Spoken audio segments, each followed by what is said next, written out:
So the first thing is my wife and I were both born in Kenya. I had the privilege of being born in Kisii before settling in Nairobi and then subsequently the United States. Going into medicine, I think there's always that inspiration to want to help others and make a difference. And now that we've kind of gotten to a point where our careers are stable and we reflect back on our upbringing and backgrounds, it was hard for us to continue living our lives as normally as they are in the United States while seeing some of the disparities in the countries that we're from, specifically Kenya, Kisii, and those kind of things.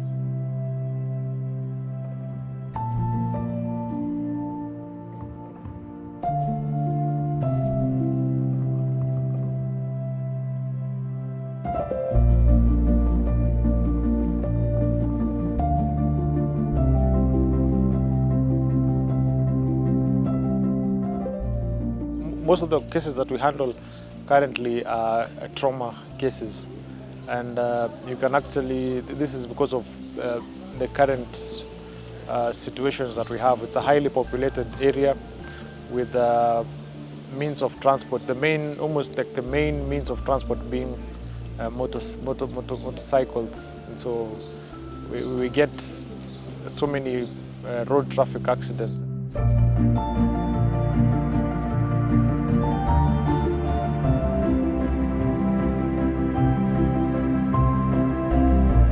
So my full names are Edward Mairura. I am an orthopedic surgeon by training and practice. I'm one of the co-founders of the nonprofit, the Mairura Family Foundation. So I think one of the major foundation mission goals is to help improve health disparities.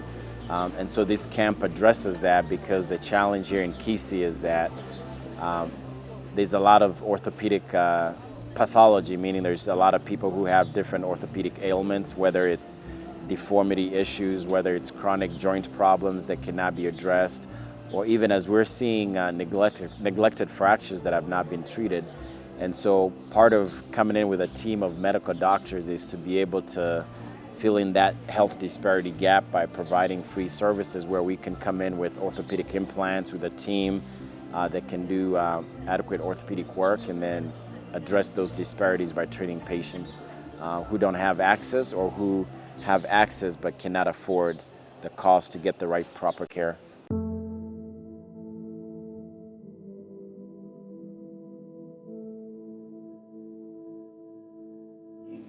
Shungo, Shungo, Shungo.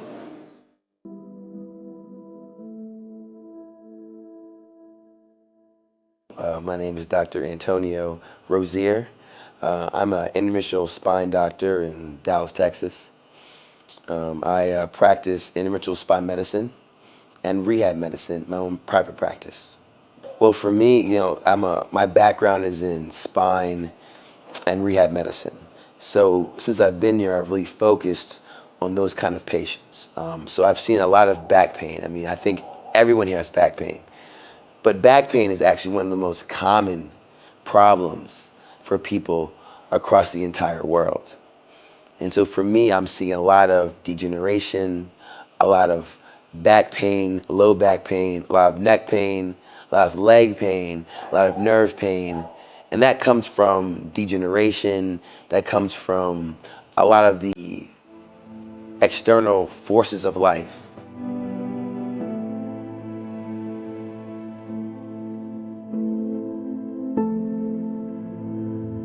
Ni muda.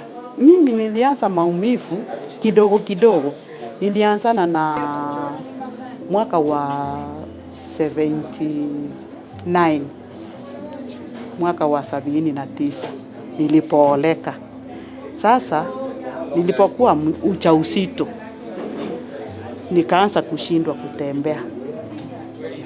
Nilienda kwa daktari mwingine, alikuwa anaweka hosi yake huku hapo, mwalimu Mashauri hapo juu.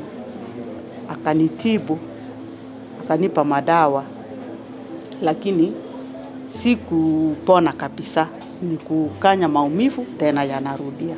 Sasa ikawa ni hivyo mpaka mwaka wa 80 karibu 87 ndio wakaja wakagundua niko na arthritis.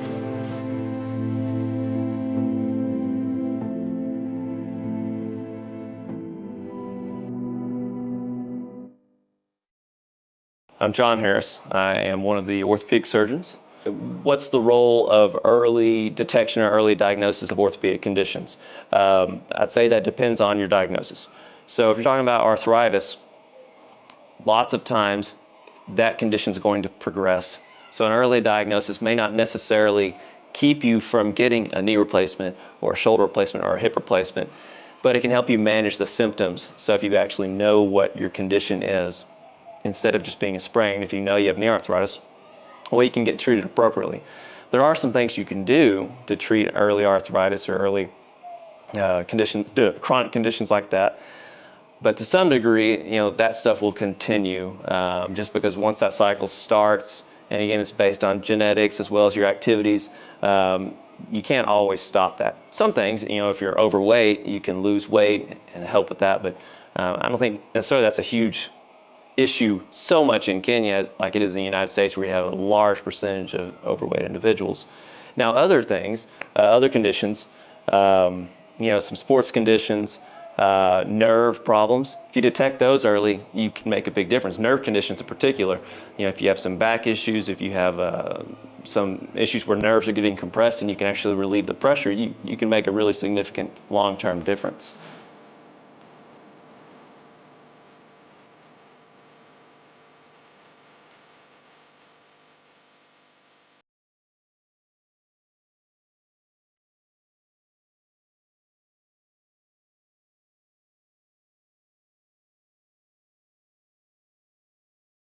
Nilikuwa naishi ya arthritis miaka 5, nikiwa nikiuanga naenda kusiwa na nipea tu painkiller, lakini ikaendelea tu ikashidi.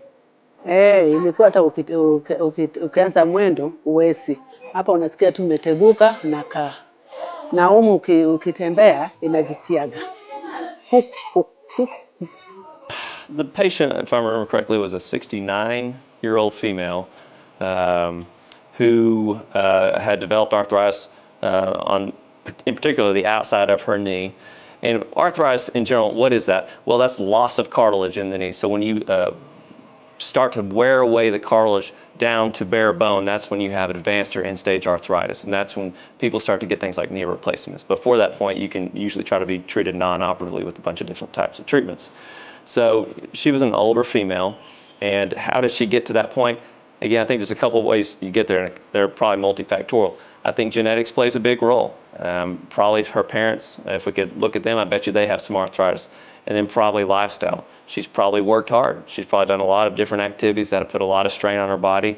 I think she was a little bit overweight, not terribly at all. I think, again, a big difference from here to the United States, you'll see a lot more obese individuals.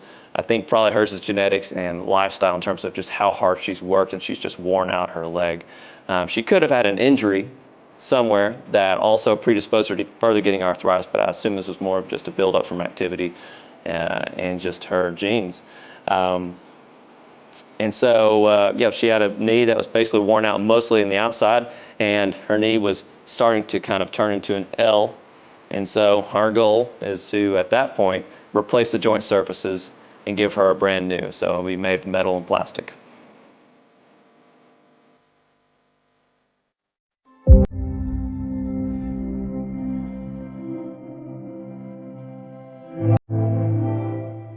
My name is Selena Isoboke Mairura. I am one of the co-founders of the Mairura Family Foundation that my husband and I started back in 2021, 2022, I believe. Yeah, no, I definitely think this medical mission will have such a huge impact, not only in the community in TC, but I think overall, because once we landed, we found out that there's been a lot of media coverage that has spread the information about this free medical services. And there's a lot of physicians who've come, a lot of medical professionals from the US who've come where we live in Dallas that have sacrificed their time and effort to come out here to help. And we think that their sacrifice that they've made will really impact the people here, just because they have a lot of knowledge, they have a lot of education, and they're coming here to assist and to help impact the people here. So they will definitely not only impact the people here in Kisii, but I think overall. And there's so much more work that we can do.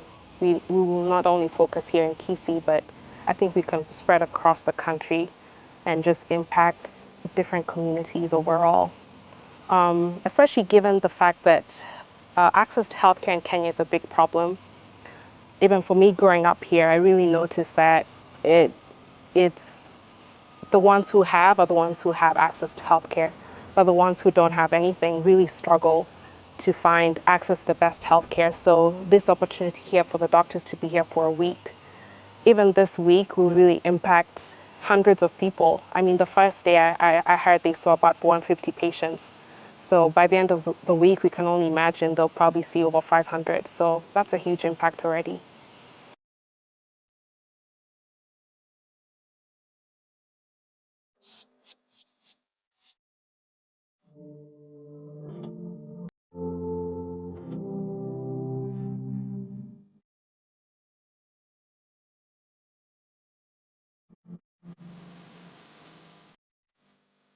So I saw several children. I think this girl was like 6 years old, and she had a fall, had a clavicle fracture, but it was months ago, so it was healed.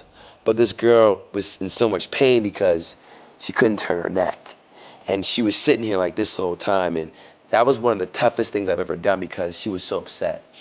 And I felt so bad because in America, that would never happen. You would never see a child break something and not get care. Because in America, ERs, you have to take care of the patient. You can't send them away. It's illegal for a person in America to go to an ER and have an emergency and not get taken care of.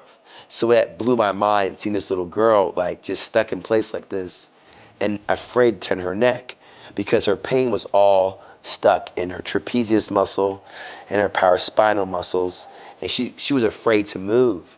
And so what I did was a couple things. I gave her a nerve block. It's called a suprascapular nerve block. And this nerve covers your whole shoulder, your scapula, and the cup here, your trap muscle. So I blocked that nerve off and tried to ease her pain. And then I kind of broke up the tissue that was in her neck. Now, that was hard. She was crying, she was screaming, she was fighting, but I hope that I made a difference because even when I left the room, even when we were finished, she was so scared of the pain, she didn't want to turn her neck. I tried to talk to her and get her to turn it. So I'm hoping that, that her mom, after we spoke for several minutes about therapy and rehab and that slow return back to normalcy, I hope she does it because that little girl can get better. But it was really sad to see that a little child has to suffer that badly.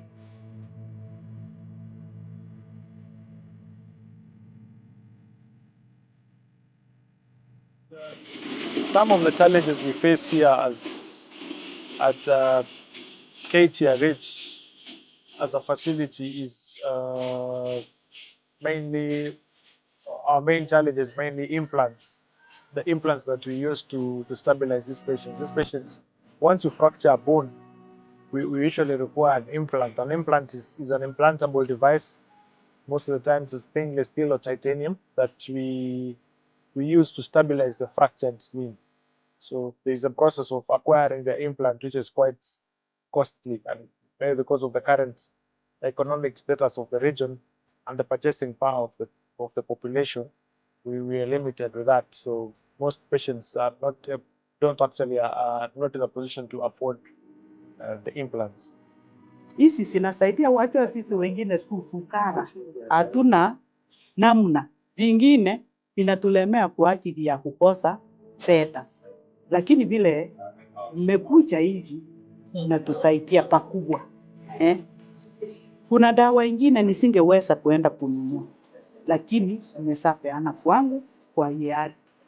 So hapo ninashukuru kwa maana na hiyo ni mipango ya Mungu. na alipanga. Hata wakati nilirudi nyumbani kueleza watoto wangu, wakaniambia ya kwamba huenda ndio maana ilikuwa ina sita wakati ufikie ule Mungu anapanga. Wajua sisi binadamu tunapanga, lakini mwenye anaongoza ni Maulana. So initially, my wife and I were very apprehensive about making this endeavor public because we weren't sure how people would perceive that, right? Because people may look at it like, hey, why do they want our money to go spend and do other things? So we were very apprehensive about, making public requests or applications where word may get out that this is really what they're trying to do. So the first thing my wife and I committed to was we were gonna fund 100% of what needed to happen, and if we got support along the way, then that would be a bonus. And so with that kind of mentality, the first set of people that we approached were our personal friends. I remember reaching out to 2 or 3 of my friends who are orthopedic surgeons that I had invited to be a part of the medical camp, but they said, hey, I cannot come. And so as a result, I may be able to give money. So somebody like, Dr. Dennis Sagini, who's our cousin and good friend, Dr. Rashida Biola. So those people privately gave money to us to be able to, use for this foundation. And then as well, Dr. Jamie Kalasal, who you met with the family, he has his own nonprofit foundation as well. And so as we spoke about the plans of this medical mission trip, we try to see how could our 2 nonprofits work together.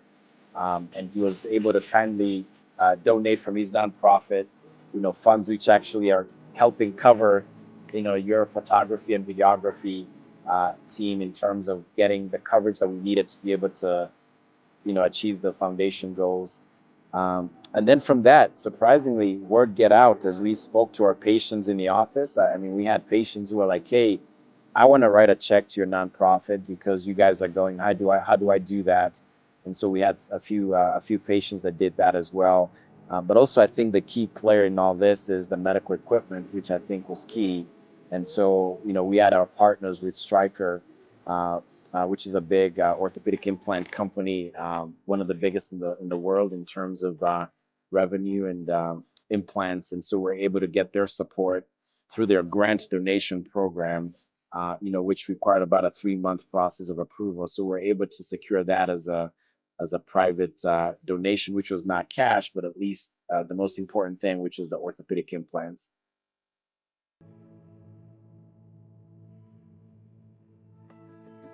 I think the most rewarding thing is just helping one patient at a time and helping in any way you can and seeing that you've made some small difference. If we make a difference in one person's life, that's great. Some of these people who have bad injuries and some of these situations where they can't afford the implants and we're able to bring an implant and provide a service for free for them that they may not have otherwise gotten, and they can move on with their lives and recover and heal. I think that's the most important thing. I think we take for granted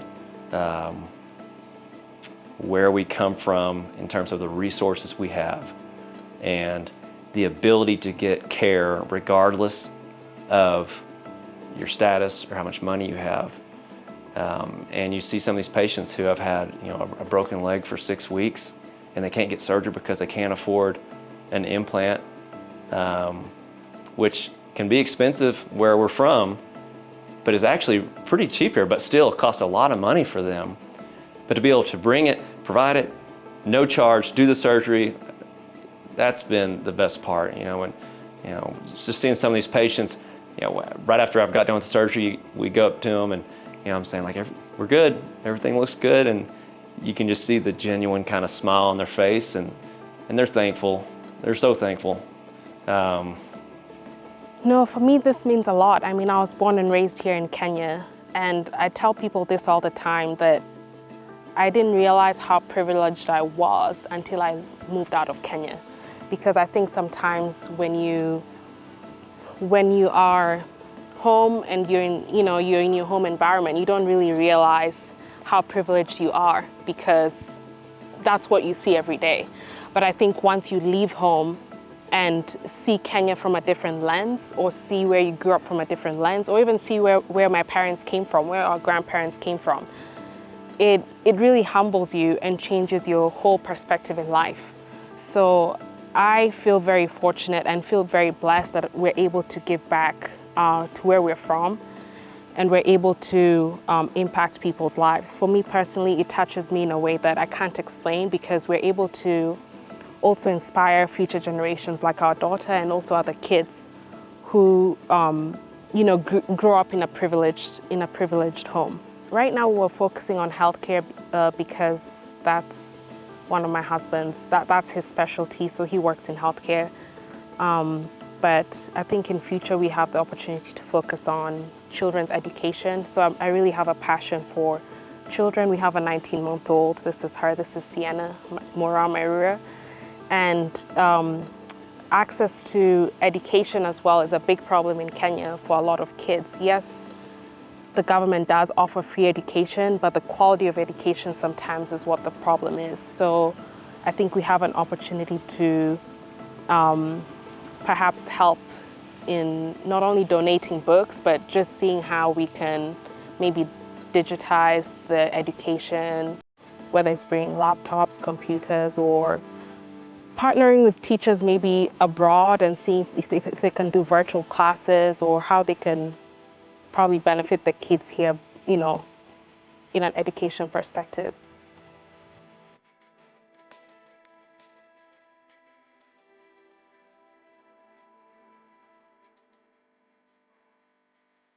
I think so. My message to people who need help is don't be afraid. I think that many times people get nervous. They they might be untrusting, but I think that when people are here to help you, just open up, right? Be open to it. We're here to help everybody.